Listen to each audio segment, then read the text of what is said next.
My dear children, stop everything you are doing now and listen with open hearts. For something of extreme gravity has just been revealed to the world. The Virgin Mary shed tears of blood exactly 48 hours ago, and what she entrusted to heaven about tomorrow, December 30th, 2025 at noon, will not be just another event, but an eternal turning point in the history of humanity. This message has reached you through a design that transcends chance. It is not coincidence or curiosity, but a direct call from heaven, an urgent action of divine mercy to rescue your soul before time runs out. Beloved children of Mary, what is now entrusted to you cannot be postponed or ignored, for the Blessed Mother spoke with an urgency never seen in 2,000 years of Christianity. If this appeal is disregarded, if your heart remains closed in the coming hours, regret may echo not only in this life but for all eternity. In the sacred moments that follow, you will understand what will be revealed tomorrow at noon and the reason why Mary wept. Repeat this 3 times without ceasing while transmitting this revelation, and you will also learn the 3 immediate and indispensable acts that must be performed tonight before the clock strikes midnight to safeguard your soul and that of your entire family. Something so profound and transformative will be revealed that even the angels await with reverent expectation that you will receive it. You will be given the exact prayer, word for word, the one that the Virgin herself dictated from ancient times as a shield of protection, a prayer capable of changing destinies and sealing homes. If, while listening to all this, your heart beats stronger and your soul recognizes the truth hidden in each word, I implore you to demonstrate this calling with a simple gesture, leaving your like not out of vanity or for numbers, but because each sign of support allows this message to reach another lost soul. Yes, God even uses human technology to deliver his last warning to those who need it most. And let me ask you a question. Have you noticed that in the last 72 hours the world seems strange? The air seems heavy, as if something invisible is about to break the veil of time, and you feel it in your chest? A profound unease, a silent certainty that something irreversible is approaching. Perhaps you've had unusual dreams, repeatedly woken up at 3:33 a.m., or noticed recurring signs like an insistent call. Know that this is neither imagination nor chance. It is the inner echo of what the Heavenly Mother called the Great Awakening of Consciousness, a spiritual movement that begins at Jerusalem time. For it was exactly on December 8, 2025, in a small, forgotten convent among the mountains of Fatima, Portugal, the same sacred ground of the 1917 apparitions that heralded the world wars, that a humble 87-year-old nun was praying the rosary when, at 3 in the morning, the hour of divine mercy, the unthinkable happened. All the candles went out at the same time, a supernatural silence took over, and a golden light of impossible intensity flooded the chapel. Then the Virgin Mary made herself present. The mother wept, but these were not ordinary tears. They were tears of blood that fell slowly upon a map of the world that appeared on the marble floor, marking 7 regions with circles of red light. When asked why she was crying blood, the answer pierced her soul like a sword. I cry blood, my daughter, because tomorrow my children will have to choose between my son and the world, and I see with infinite pain that millions will choose wrongly, opting for darkness instead of light, for lies instead of truth, and all this will be revealed tomorrow, December 30th, for humanity's estrangement from God has reached an unprecedented limit, greater even than in the days of Sodom and Gomorrah. And today Mary presents herself as an afflicted mother, contemplating her children walking along dangerous paths, while the human heart, created to love and serve the Creator, distances itself further and further from the source of life. Humanity has distanced itself profoundly from heaven. The eyes that once looked to God now fix on war, power, pride, and violence. The hands that should build peace have become instruments of division, and hearts, created to love, have hardened in the face of others' suffering.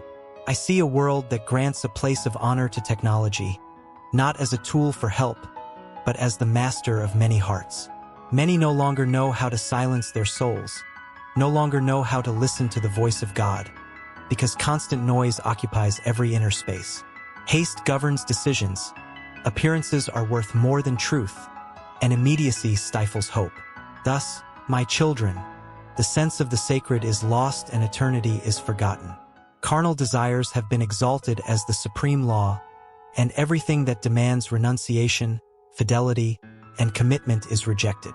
True love has been replaced by pleasure. The fleeting nature of life is evident, and human dignity is traded as if it were worthless. Within the church itself, which should be a house of unity and a refuge for souls, lies, confusion, and disorder have infiltrated. Many no longer recognize the truth, and faith, which should be as firm as a rock, has been gradually eroded by indifference and fear. My mother's heart bleeds to see abortion presented to children as something normal, as if life were disposable. New generations are taught to deny the value of the most precious gift God has given: life. Thus, a culture grows that does not protect, does not welcome, and does not love, but eliminates what it considers a burden. And when life ceases to be sacred, everything else is also lost. My children, because of this, humanity is walking towards the abyss with ever faster steps. Many do not perceive the danger because they have become accustomed to the darkness. They think they are free, but they have become prisoners of sin, lies, and pride. They think they are advancing, but they are moving away from the truth that saves. Turning away from God never leads to happiness. It leads only to emptiness, confusion, and destruction. That is why I cry out, as a mother who loves and warns: convert while there is still time. Turn your hearts to God before spiritual blindness becomes complete. Do not harden your hearts to this call. Heaven still awaits, mercy is still open, and grace is still offered to all who wish to change their path. Choose the light while it still reaches you. Choose the truth before falsehood takes root completely. Choose life, faith, and love before it is too late. I do not speak to you to cause fear, but to awaken your souls. A mother does not remain silent when she sees her children on the brink of the precipice. My beloved children, allow me to speak at length to your hearts, like a mother who keeps watch all night at the bedside of her children, observing every sigh, every hidden wound, every tear that the world does not see. Do not think that heaven is distant or indifferent to what you are experiencing. Everything is seen, everything is known, and nothing escapes God's gaze. However, humanity has chosen to walk as if heaven did not exist, as if there were no consequences for its choices. The estrangement from heaven did not happen overnight. It was silent, gradual, almost imperceptible. First, they abandoned inner silence. Then, they stopped listening to the voice of conscience. Next, they relativized sin, calling it progress, calling it freedom. Today, many no longer know how to distinguish truth from falsehood, because falsehood has been repeated so many times that it has become normal. The wars you see are not born only from weapons, but from hearts that have rejected God. Every external conflict is a reflection of an internal conflict. Where God is expelled, hatred finds a home. Where love is forgotten, violence becomes the language. And so, my children, humanity reaps what it has sown: division, fear, and insecurity. I see how technology, which could serve good, has come to occupy the throne of many hearts. Many wake up and fall asleep connected to it, but disconnected from God. There is no longer time for prayer, no longer space for inner listening, no longer a thirst for the sacred. Souls are full of information, but empty of wisdom. They know many things of the world, but ignore the essential, the meaning of life and the eternal destiny of the soul. The desires of the flesh have been placed above the law of God. Everything that demands discipline, sacrifice, and fidelity is rejected as a useless burden. It is taught that the body is absolute and the soul is forgotten. However, when the soul is abandoned, the human being loses their direction and begins to wander aimlessly, seeking to fill with pleasures what only God can satisfy. Within my church, which should be a beacon in the darkness, confusion has spread. Many speak in the name of God, but no longer live according to His truth. Disorder has entered like smoke, obscuring minds and hearts. Some pastors remain silent out of fear, others negotiate the truth to please the world. And so, my children, many are scandalized, many are weakened, many lose faith not because God has failed, but because men have turned away from Him. My heart is deeply saddened to see life being attacked from the womb. Abortion, presented as a right, is an open wound that cries out to heaven. Children grow up learning that life can be discarded, that the weakest do not deserve protection, that love can be replaced by convenience. How can a society have peace if it does not respect life at its beginning? How can it teach love if it teaches death? My children, all this pushes humanity towards the abyss. It is not punishment that approaches, but the consequence of choices made far from God. When man places himself in the Creator's place, he builds his own ruin. When he rejects the truth, he falls into confusion. When he despises divine law, he becomes a slave to sin, even if he calls himself free. I speak to you urgently, but also with hope. There is still time. Heaven has not closed its doors. God's mercy is greater than any sin, but it cannot act where there is no repentance. Convert, my children. Not tomorrow, not when it is convenient, but now. Conversion begins in the humble heart that recognizes it has strayed. Return to the simplicity of faith. Return to sincere love for God. Cleanse your homes of that which drives away peace. Educate your children in truth, even if the world criticizes you. Do not be afraid to swim against the current. Most do not always walk the right path. The path that leads to life is narrow, but safe. Do not harden your hearts in the face of this call. A mother does not threaten. She warns to save. I do not speak to you to despair, but to awaken you. The greatest danger is not the evil that advances, but the faith that falls asleep. Allow God to return to the center of your lives before everything becomes even more confusing. My children, do not walk towards the abyss believing that nothing will happen. Every choice has a fruit. Choose today whom you wish to serve. Choose the light while you can still see it. Choose life, truth, and conversion before your heart becomes insensitive. There are paths that, when abandoned for too long, become difficult to find again, not because they cease to exist, but because the heart becomes accustomed to walking far from God. Understand, my children, that you live in an era of great challenges and profound difficulties. These are not only external trials, but inner battles that many do not know how to name.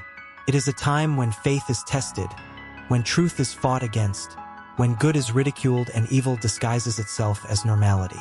Many feel the weight of spiritual weariness, confusion, and insecurity, but few understand the origin of this pain. The world is going through a time when souls are restless. There is fear in the air. There is anguish in hearts. There is a constant feeling of loss of meaning. Many seek answers everywhere places, but not God. They run from one place to another, accumulating words, images, and empty promises, but remain empty inside. Thus, my children, suffering grows, because the soul was created for God and finds no rest far from Him. Do not think that these difficulties are merely temporary or the result of chance. You have lived through choices as humanity, and now you reap their consequences.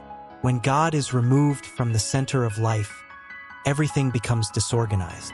Families weaken, values become confused, faith becomes fragile. Man begins to trust only in himself and discovers, too late, that he is not enough to sustain his own world. But listen to me carefully, my children. I do not speak to condemn you, but to call you.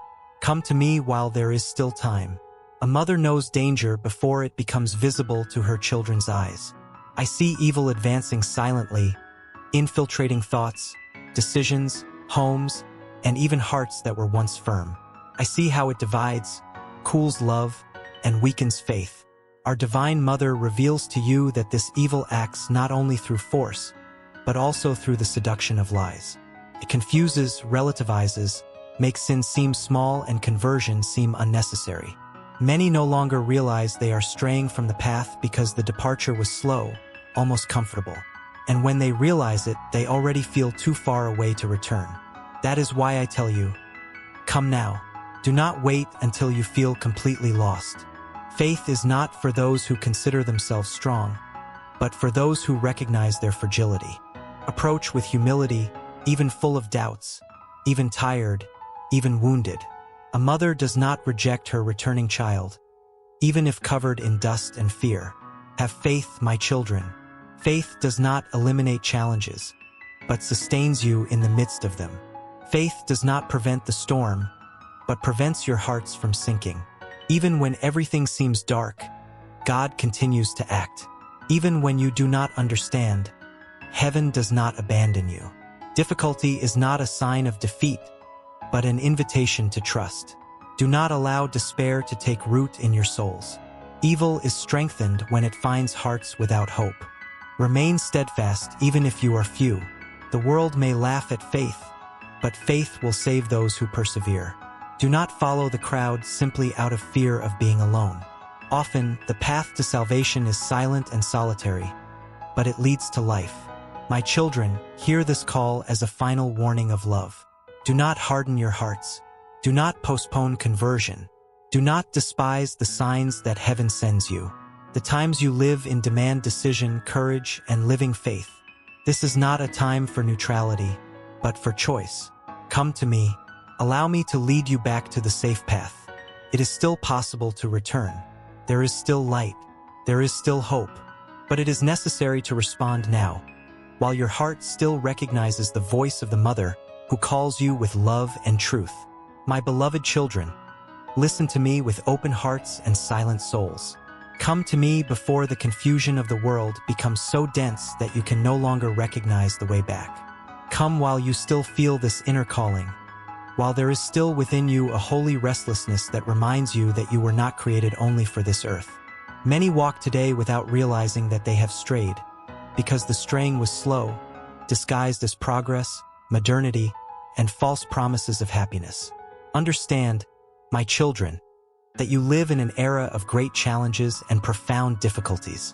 Never has it been so difficult to remain faithful. Never has it been so demanding to keep the faith. Never has it been so necessary to watch over your hearts. You are tested every day, not only by visible pains, but by silent temptations, by corrupting ideas, by lies presented as absolute truths. The world pushes you away from God and then accuses you of being lost. I see many of you tired, discouraged, wounded inside. I see divided families, hardened hearts, souls that no longer know who to trust. Many ask, where is God? But few ask themselves where they have placed God in their lives. When He is left aside, the soul weakens, hope fades, and fear begins to govern. My children, these times are not easy, but they are not meaningless.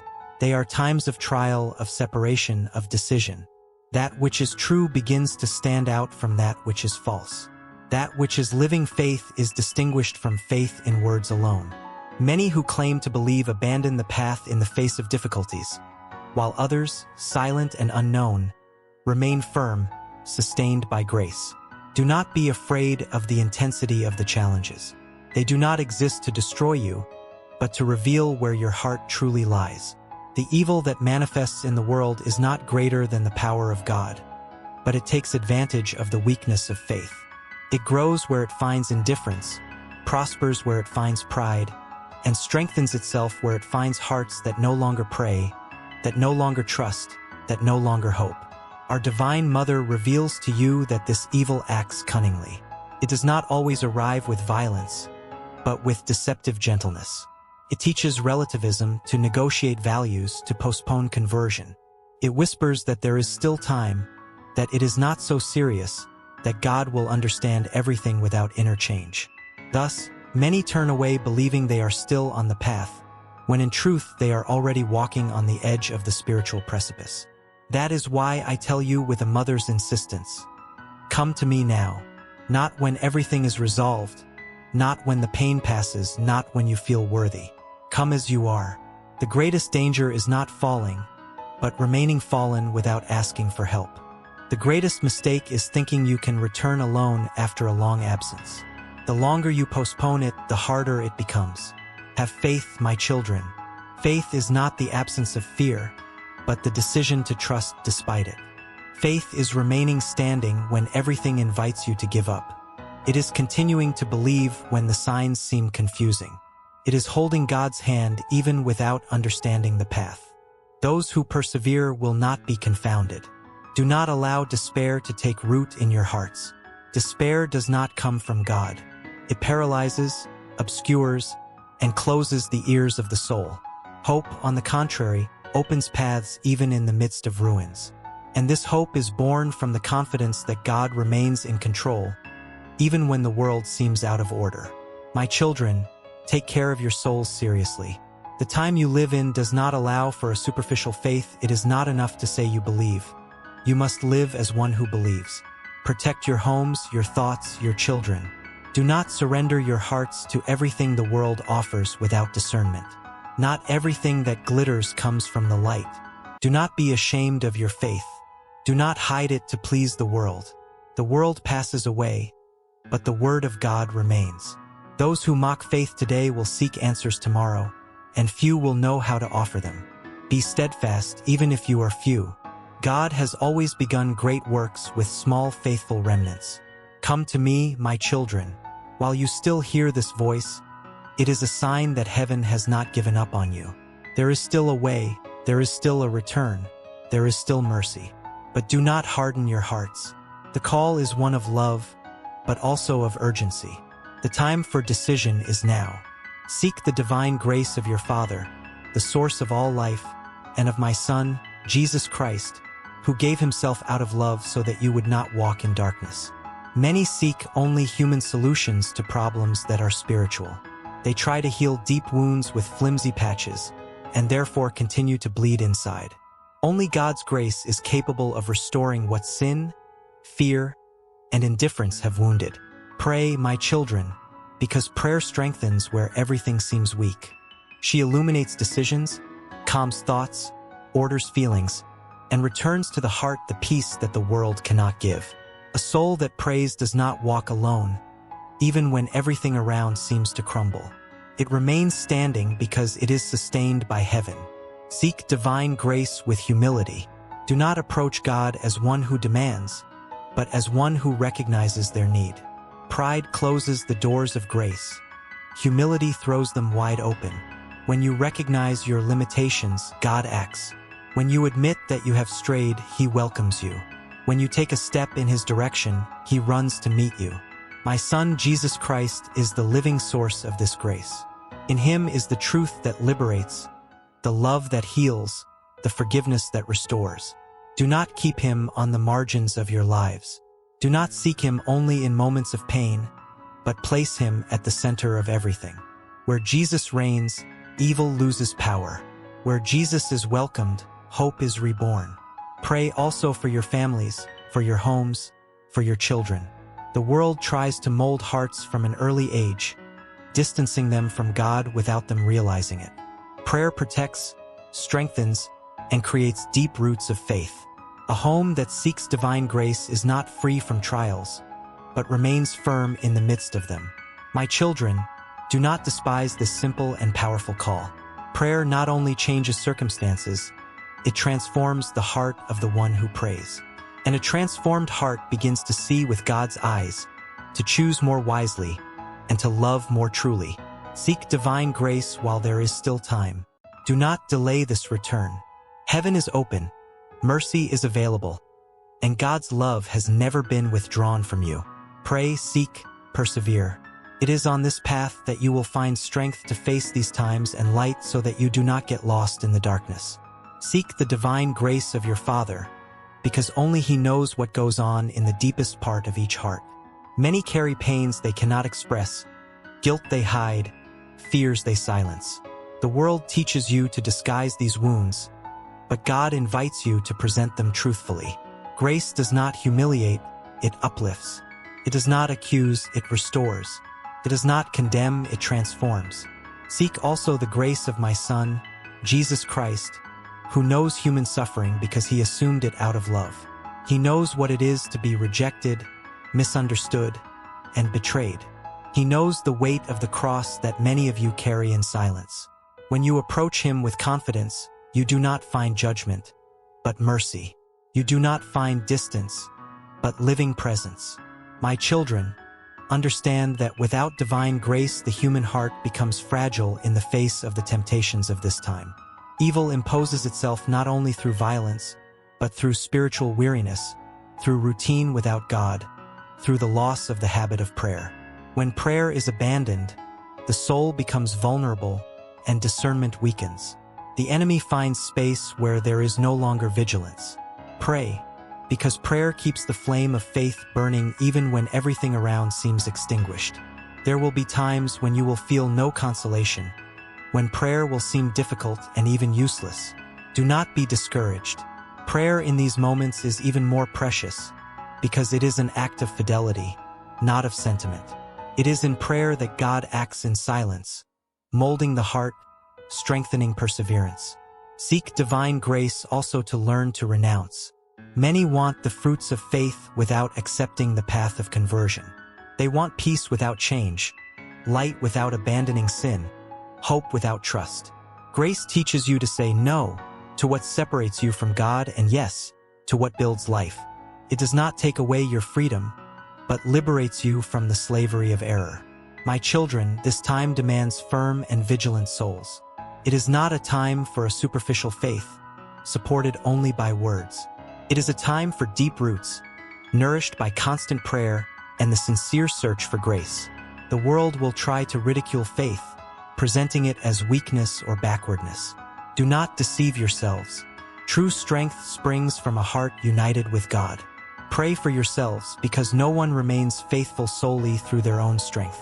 Pray for your homes, that they may not become places of division and spiritual coldness. Pray for your children, that they may not be seduced by lies that seem like truth. Pray for the Church, that it may remain faithful to the mission entrusted to it, even amidst trials. Seek divine grace every day, not just when the pain becomes unbearable. Grace is the daily nourishment of the soul.